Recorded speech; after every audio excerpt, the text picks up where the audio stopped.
আসসালামু আলাইকুম। আমার এখানে বিকাশে দেখতে পাচ্ছেন ২৭,৩০০ সামথিং টাকা আমি রেমিটেন্স রিসিভ করতেছি বিকাশের মাধ্যমে। তো এটা আমি কিভাবে করলাম সম্পূর্ণ প্রসেস এই ভিডিওতে দেওয়া থাকবে। সবার প্রথমে যেহেতু আমি ফাইবারে একজন video editor plus others tools নিয়ে আমি টুকটাক কাজ করি, প্রবলেম সলভ করি।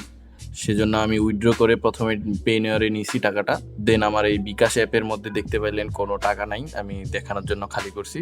দেন এইখানে রেমিটেন্স অপশন থেকে পেনিয়র সিলেক্ট করলাম। তারপরে এইখানে পেনিয়র যদি অ্যাকাউন্ট না থাকে তাহলে খুলতে পারেন, অলরেডি ভিডিও দেওয়া আছে। আর থাকলে এখানে লগইন অথবা লগইন করে নেবেন। তো দেখতে পাচ্ছেন আমার এখানে ইমেল অ্যান্ড পাসওয়ার্ড দিয়ে লগইন করা লাগবে।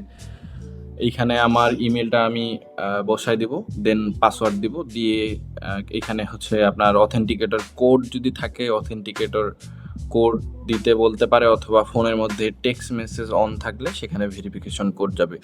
তো আমি আমার পাসওয়ার্ডও বসাই দিচ্ছি এখানে, আর সিকিউরিটির জন্য আমি এটা একটু হাইড করে দিচ্ছি। আপনারা এখানে অপশনগুলো আপনার ফোনে দেখলে বুঝতে পারবেন। তারপরে সাইন ইনে ক্লিক করে দিব, একটু সময় নিচ্ছে। আচ্ছা, পাসওয়ার্ড ভুল গেছে।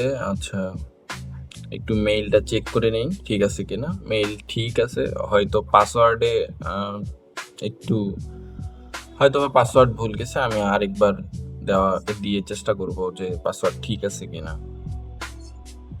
তো পাসওয়ার্ডটা কারেক্ট করে দিছি। এবার সাইন ইনে ক্লিক করলাম। ক্লিক করা মাত্রই আমাদের এখানে মোটামুটি 2-3 সেকেন্ড সময় নেয় লোডিং হইতে। এটা নেট স্পিডের উপর ডিপেন্ড করে। এরপরে হচ্ছে আপনাদের সরাসরি একটা ওই যে 2 ফ্যাক্টর অথবা ফোনের SMS যে কোডটা ছিল এটাতে নিয়ে যাবে। আমি আমার 2 ফ্যাক্টর কোডটা এখানে দিয়ে দিচ্ছি। আমার অথেন্টিকেটর অ্যাপ ইউজ করা আছে। তো দেওয়া মাত্রই আমার এখানে কিন্তু এটা কানেক্ট টু বিকাশ বলতেছে। পেনের অ্যাকাউন্টটা বিকাশের সাথে কানেক্ট করবো কিনা ওইটাতে কনফার্ম কানেক্ট করলাম, দেন ওকেতে ক্লিক করে দেবো। দেওয়ার পরে এখানে আপনারা দেখবেন 2টা অপশন আসবে নিচের দিকে। একটা আপনার সাথে উইথড্র করার কথা বলবে, এই যে এখনই উইথড্র করুন অথবা হোমে ফিরে যান। আপনি চাইলে পরেও হচ্ছে উইথড্র করতে পারেন অথবা হোমে ফিরে যেতে পারেন। আর যাদের পেইনার অ্যাকাউন্ট নাই তারা বিকাশ দিয়ে কীভাবে পেইনার একদম ঝামেলা ছাড়া করা যায় আমার ভিডিও অলরেডি ইউটিউবে দেওয়া আছে, আপনারা এটা দেখে নিতে পারেন। এরপরে আপনারা এই অ্যাকাউন্ট থেকে টাকা আনুন এই অপশনটাতে ক্লিক করবেন। আপনারা ইংলিশে থাকলে ইংলিশের যে অপশনটা থাকবে ওই জায়গায় ওটাতে ক্লিক করবেন। আমার যেহেতু ডলারটা ফাইবার থেকে অলরেডি উইথড্র করা আছে এখানে, সেজন্য এখানে ডলারটা শো করতেছে। আবার আমার গ্রাহক আইডি, এখানে ইমেল সব কিছুই কিন্তু শো করতেছে, যদিও আমি হাইড করে রাখছি। প্রাইভেসির জন্য হাইড করা থাকলেও এখানে আপনারা দেখতে পাচ্ছেন আমার $229 কিন্তু এখানে শো করতেছে। এখন আমি এই ডলারের উপরে যদি ক্লিক করি তখন কিন্তু আমাকে এখানে ব্যালেন্সটা অ্যাড করার, মানে বিকাশে কত টাকা নিব আমি সেটা কিন্তু দেখাবে। তো আমি এখানে আমার পুরা ব্যালেন্সটাই উইথড্র করব, সেজন্য আমি 229, সরি শুধু 29 লিখছি।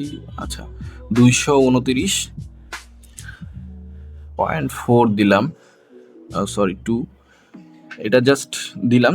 মানে যত ডলার আপনি ওখান থেকে উইথড্র করবেন সেটা লিখে দিলেন, দিয়ে এগিয়ে যান। এই যে নিচের দিকের লাল অপশনটাতে ক্লিক করবেন। আপনার যত ডলার লাগে, আপনি ভাবতেছেন এখন আমি $5 উইথড্র করবো, ওইটা ইউজ করব, পরে যেটা লাগবে তখন ইউজ করব, আপনি করতে পারেন, কোনো সমস্যা নেই। আপনার ইচ্ছা মতো আপনি রেট দেখে, ওই দিনের রেট দেখে উইথড্র করতে পারবেন। এরপরে আবার ওই যে আমার অথেন্টিকেটর সেট আপ করা আছে, ওই অথেন্টিকেটর কোডটা এখানে দেওয়া লাগবে। আমি অথেন্টিকেটর থেকে কোডটা দিয়ে দিচ্ছি। আপনাদের যদি অথেন্টিকেটর সেট না থাকে সেক্ষেত্রে আপনাদের ফোনের মধ্যে কোড যাবে অথবা আপনার হোয়াটসঅ্যাপ নাম্বারে কোড যাইতে পারে। দেন এখানে দেখা যাচ্ছে যে রেমিটেন্স রিসিভ হয়েছে, ওই যে উপরের দিকে আমার একটা নোটিফিকেশন দেখাইছে। এরপরে হচ্ছে 2 থেকে 5 মিনিট, সর্বোচ্চ 15 মিনিটের মধ্যে আপনার কিন্তু বিকাশের মধ্যে টাকাটা অ্যাড হয়ে যাবে।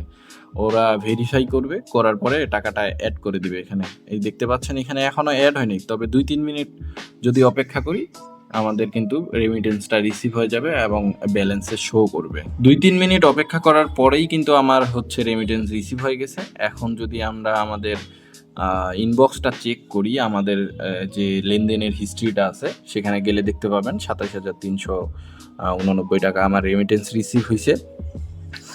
দেন হচ্ছে আমরা হোমে এসে যদি আমাদের ব্যালেন্স চেক করি, দেখতে পাবেন আমার এখানে কিন্তু রেমিটেন্সটা রিসিভ হয়ে গেছে। তো আশা করি ভিডিওটা সবাইকে ভালো লাগবে, সবাই ভালো থাকবেন, সুস্থ থাকবেন। আর এইসব রিলেটেড ভিডিও লাগলে অবশ্যই কমেন্টে জানাবেন আর সাবস্ক্রাইব করতে ভুলবেন না।